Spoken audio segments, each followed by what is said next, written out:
Alright guys, so here we have the Pride fuel pickup kit. Let's go ahead and open it up.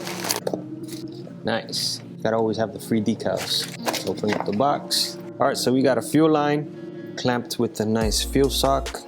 Then you have a magnet that way can hold true towards the aft section of the fuel tank. So let's go ahead and install this in the Q50. So the tools needed for this job, they're pretty basic. So you're gonna use a ratchet set, 10mm.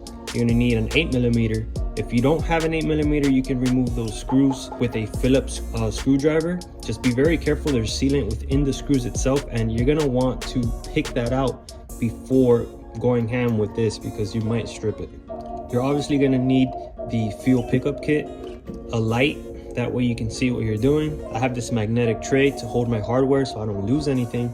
And as you can see, I have alcohol, shop rags, and a brush. That's because the top of the fuel tanks are extremely dirty, so you want to clean that up really good before you even open it. And as you start unscrewing the little screws that are holding down that retainer around that top hat, sealant's going to break off, so you want to brush that stuff off. Get everything cleaned. You don't want any loose debris or particulates going inside the fuel. That is exactly how you clog injectors. I know most of us have fuel filters, inline filters and all that, but some people don't. And the moment that they start working on their fuel system, when there's things dirty or lines open and they don't cap them, things get inside those lines, particulates that aren't visible to the human eye, and that will cause an injector failure. So be very careful when you work around your fuel system.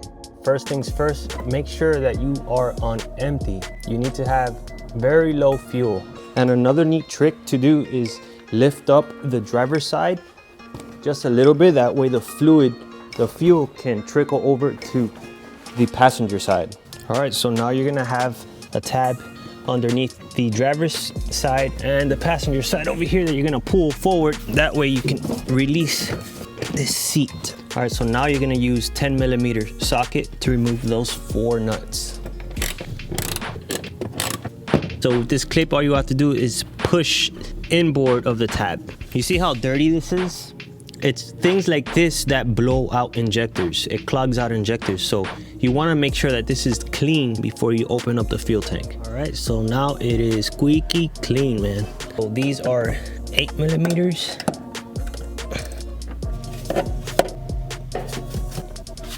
I still have quite a bit of fuel in there. All right, so what I did was raise the car up a little more. That way the fuel itself can clear that line. We're just gonna slip this baby on there, drop this in. You see that baffle right there? You wanna bend that up. That way you can pull the sock all the way to the back side of the tank.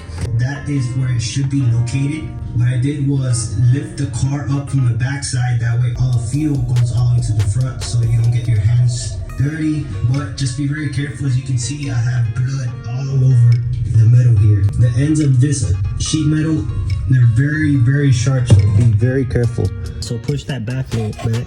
Don't push it all the way down because then you cut the line. So this mod will help those having hard start issues and having fuel cut related issues, especially on hard launches. I know I had issues with hard launches at the track. It's cost me a race against this really fast red BMW. I'm sure you guys have seen it on IG. Every second counts, and it sucks when your car isn't consistent because of, let's say, one issue like this where you have fuel cuts. Now, if you're having hard start issues as well because you're on an inclination, this will help that as well. If you do require more fuel because you are upgraded turbos running full ethanol, E85 or above, then obviously you'll need something like the Spool dual fuel pump kit.